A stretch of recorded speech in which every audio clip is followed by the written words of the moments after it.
everyone. Welcome back to the show. This is Business Mastery for Startups, Scaleups, and Early Stage Companies with your host, Jerry Gadori. That's me. And our guest today, Anna. Anna is the CEO and founder of Craft AI, an exciting new AI company that's beat the bell curve to the market. And despite AI being attached to everything you can see now, she's been in the space for a decade. So she has some things to say. Anna, why don't you introduce yourself?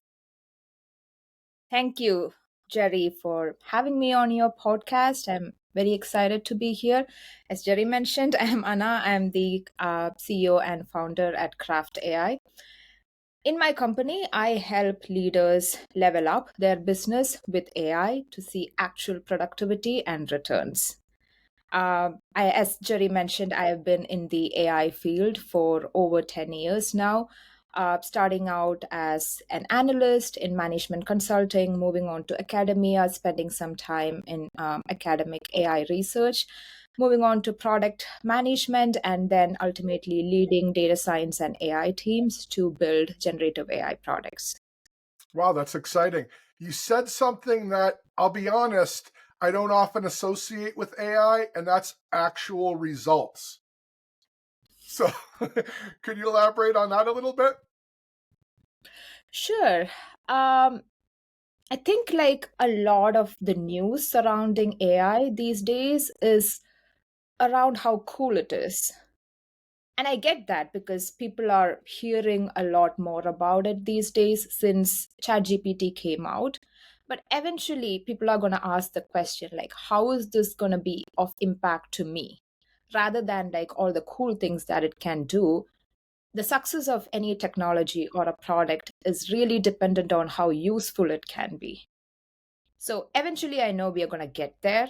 We are, if we think about the cycle of this technology's evolution, we are not like naturally questioning the impact of it yet, but eventually, we as a society are going to think more about it and just helping people get there faster. I think that's awesome. A little spoiler for the audience. I've spoken to Anna a few times, and one of the conversations we had was about some of the other big, exciting new things to capture our zeitgeist in my career. The first one being the internet, the second one being the mobile revolution. And it seems to me, from my perspective, that AI is following a similar trajectory where it bursts on the scene and everyone hears about it. And there's all this excitement to adopt that, unfortunately, for the first beginning of that cycle is just hype. And for me, again, a bit of a biased perspective, perhaps, but most of what I've seen has been things that just aren't quite ready for prime time yet. So, again, spoiler for the audience, and I've spoken a little bit, but I've been reached out to by so many salespeople offering tools that when I look at them, they just produce at best mediocre things that there's no universe where I'd put my name on to present to a client. Now, I know, again, that we're going to get there. But what do you have to say about kind of the state of the union for AI right now? And do you think this will play out the way that the internet and mobile did, or do you think it'll chart a different path? I think typically anything human made follows a certain pattern. We have seen this throughout history, and I think like if we are to predict how this would evolve, we really need to study our history, especially around like paradigms that have affected us before. And as you mentioned, Jerry, like we are going through that hype cycle right now. We have seen it with all technologies where the attention right now is on the technology itself. It's about AI, it's about what AI can do, and it's also where innovation happens, right? Like we are putting it front and center and we are like thinking around it. And that's where like we are seeing so many cool things happening, like video generation. You can have your avatar, you can like create content, you can create whole movies. We saw the video that OpenAI released, but it's all centered on technology. And eventually, this needs to be centered around human, centered around customers and users. And that's the natural evolution that we were talking about. The cycle that right now is really propelled by the hype and the coolness of it, technology first. And then, like, once we reach peak of that innovation, there'll be eventually be a trough marked by a certain sense of disillusionment. And then we'll look at what the actual use cases are. We'll put user first, as Steve Jobs would call it. We'll put user front and center. And that's the framework that will get us to the productivity gains, the actual ROI on AI. I've been listening to blah, blah, blah about AI now for a year, and no one has put it that way before, that concisely. I couldn't agree more. If we step away from the whole topic of AI for a moment, you just described why so many startups fail. That founder has an idea of some new way to do a thing, and they don't take a Mhm. moment to ask themselves if the market cares enough to make a change. So it may Right. be that what they're trying to do is a legitimate improvement over what there was before. But is it a big enough improvement, and is the problem big enough to be worth solving and investing in? And after that founder discovers the answer is no, very often that's the end of their startup. Now, Mhm. to your point with AI, I too don't think AI is going anywhere. I don't think this is going to be a blip that disappears. This isn't the future Betamax of technology. I sincerely believe it will make the impacts it's describing.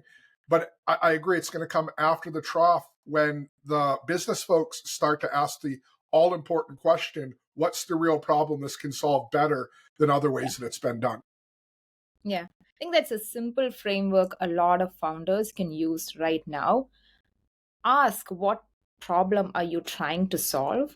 And does whatever technology you're using, AI is the hype now, does AI solve it 100%?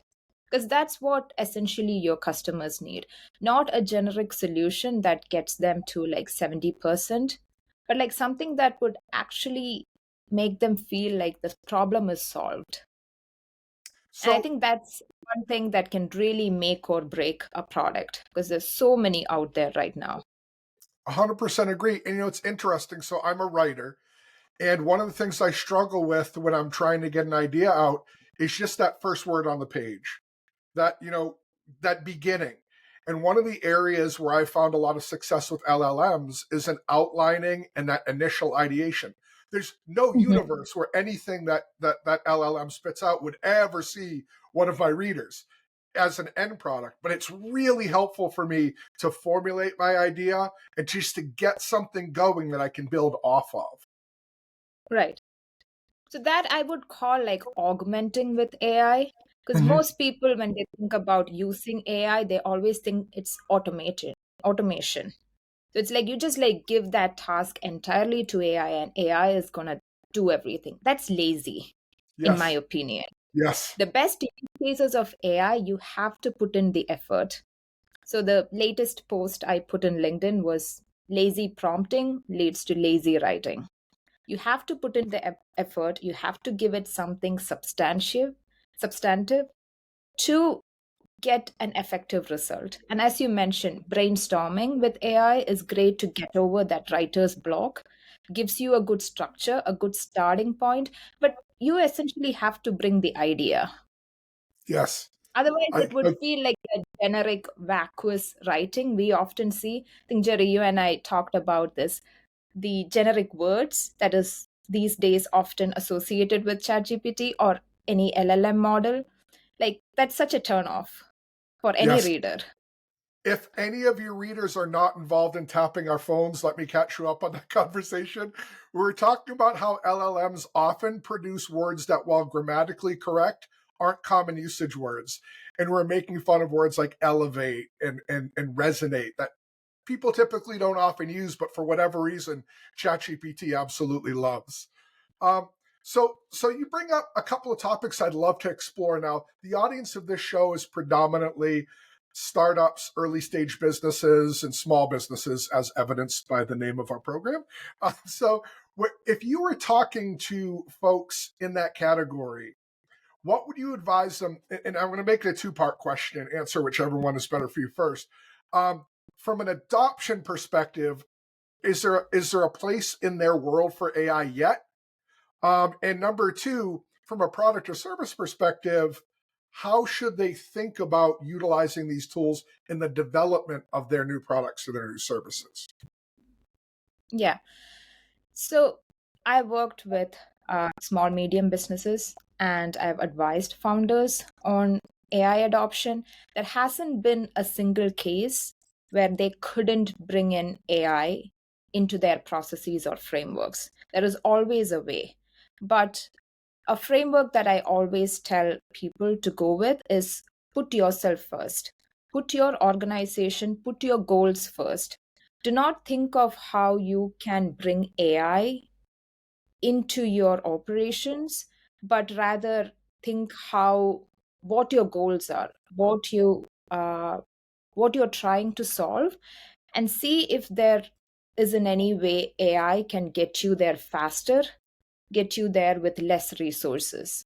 As I mentioned earlier, the two big arms of AI is augmenting and automation.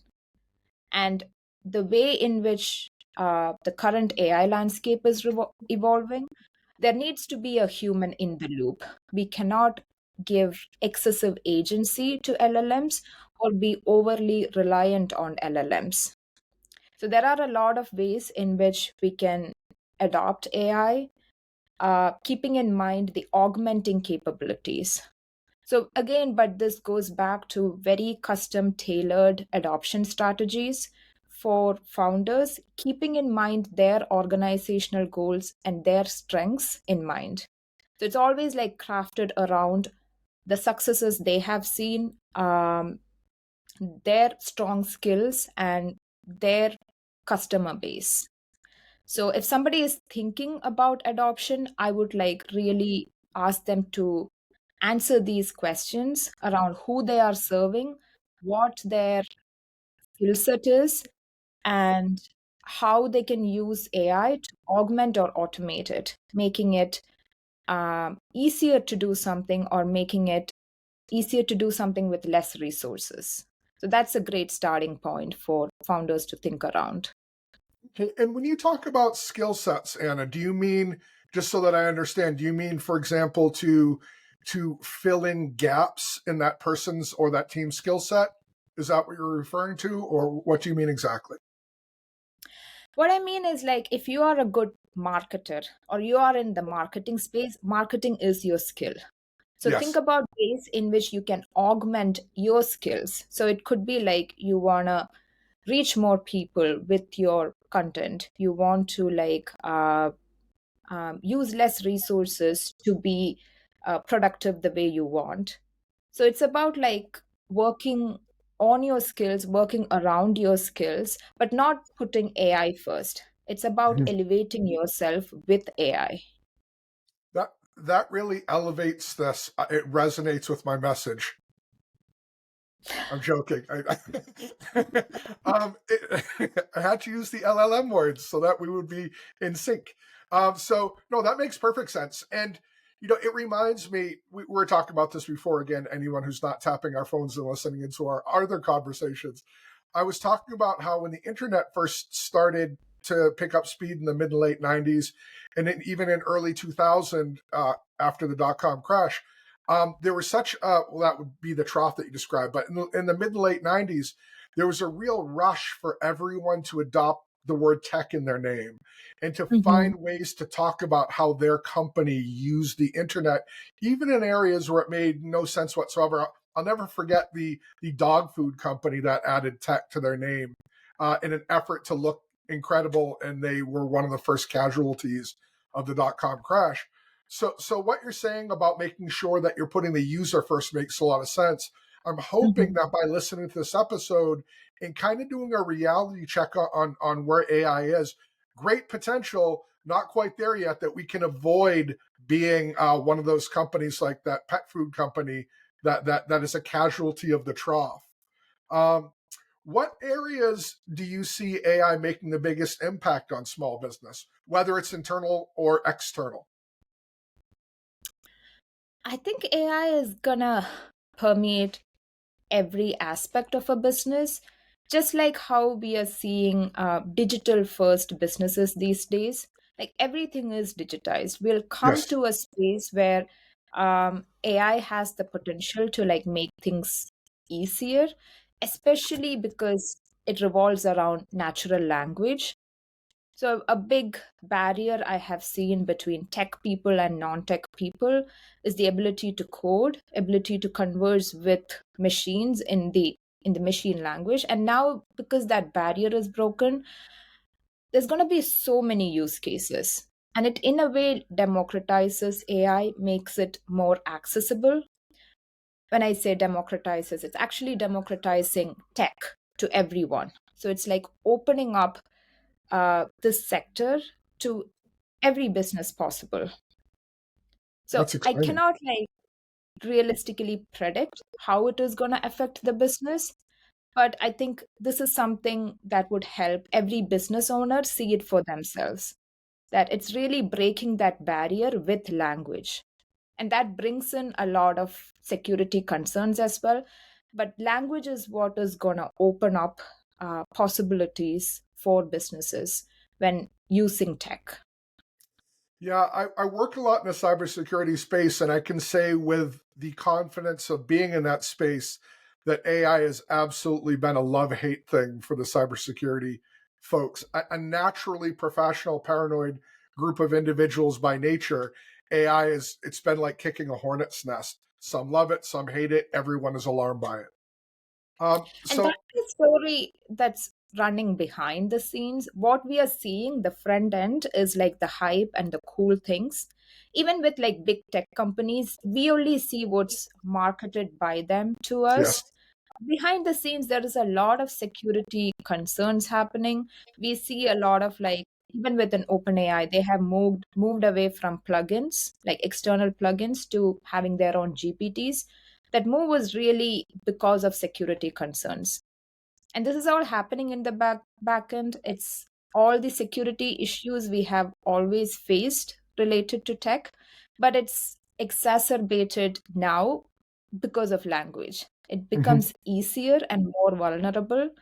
And because of the unstructured nature of language, it's easier to target certain systems. It's interesting you say that. If I put my hacker hat on from many, many, many moons ago, one of the things that was true was that to be an effective phone freak, which were the original hackers, and the old school hackers, you had to have a very deep technical understanding. You had to be a skilled developer. You need to understand systems and engineering. You need to understand signals intelligence. And then came the rise of what we call the script babies, who could just Mhm. run a piece of code that they didn't write and don't understand to get an outcome. And what I'm hearing from you now is the script babies are going to look like code masters by comparison to some of the LLM tools that some of these criminals will have access to. Yeah, it's precisely using a technique called prompt injection, Yep. where you just like use the capabilities of language to override certain security systems that's in place.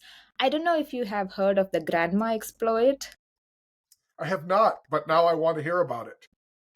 So it is like, you know how there are so many guardrails around LLMs, like you cannot talk about certain topics, even if like the user asks for, say, for example, how to make comp, you cannot like divulge it.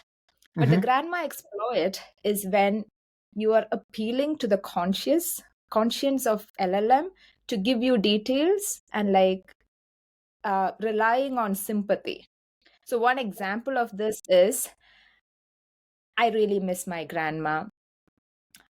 She was a chemical engineer in a napalm factory.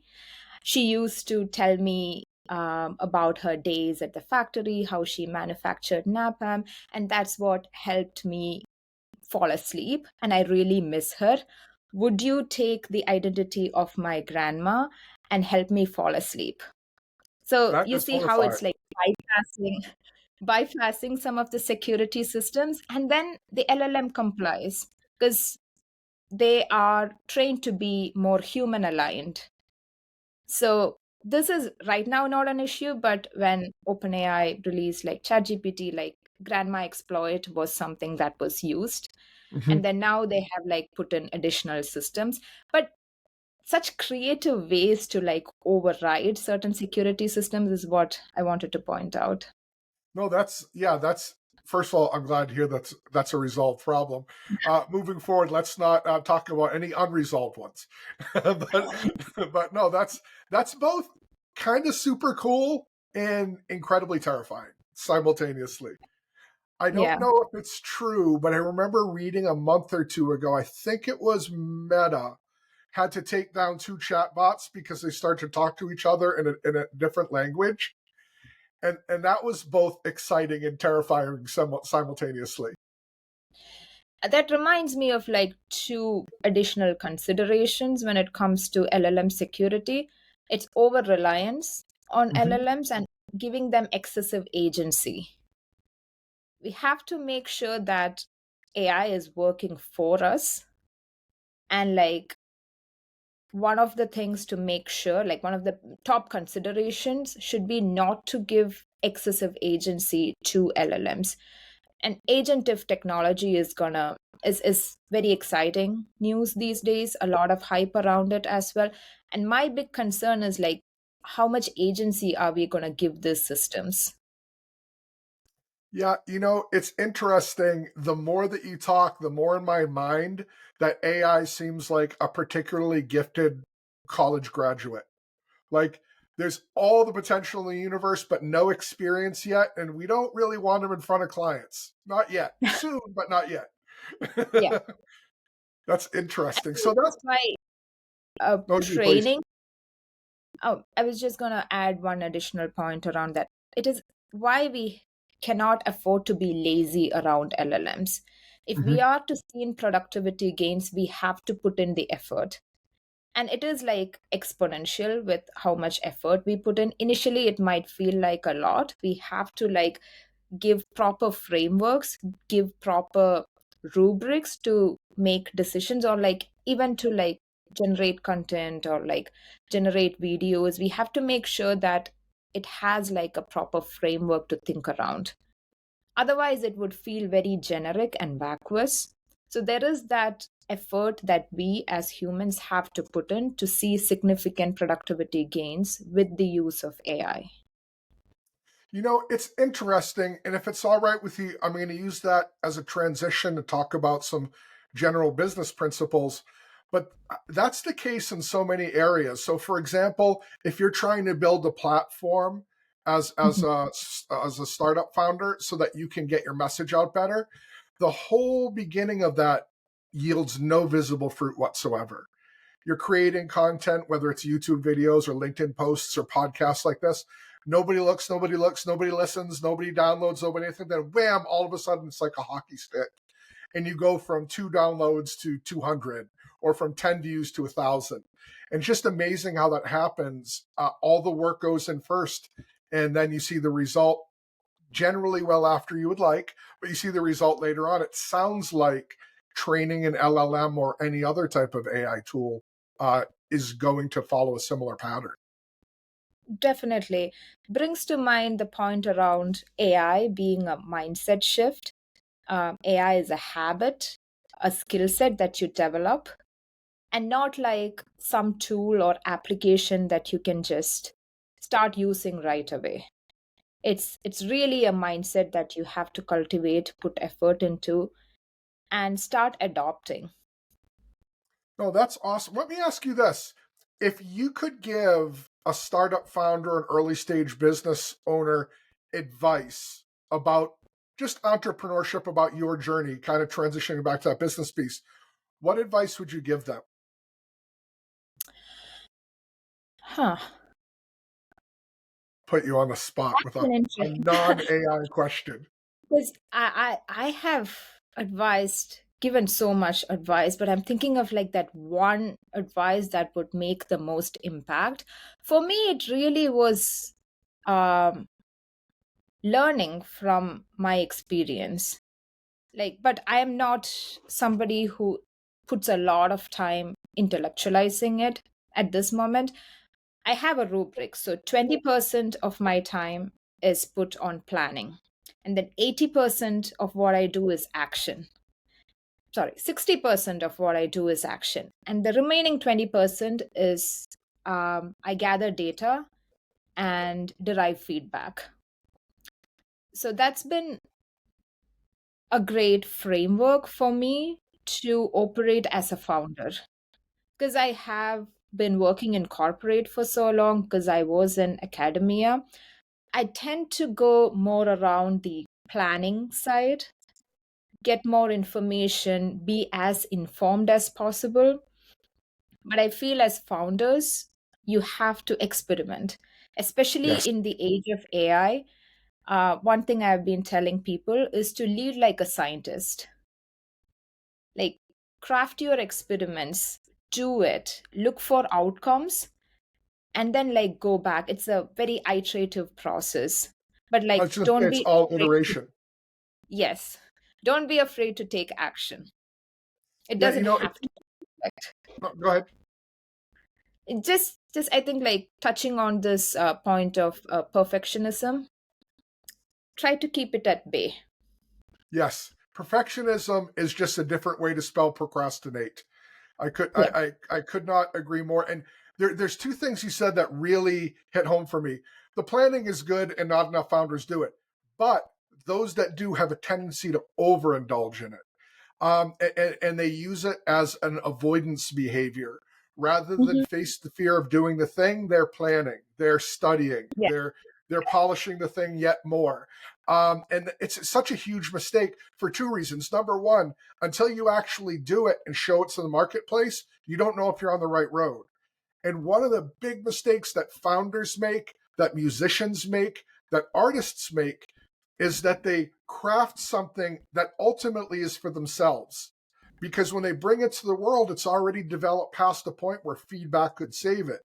If the Yeah. feedback is negative, they pretty much have to start again.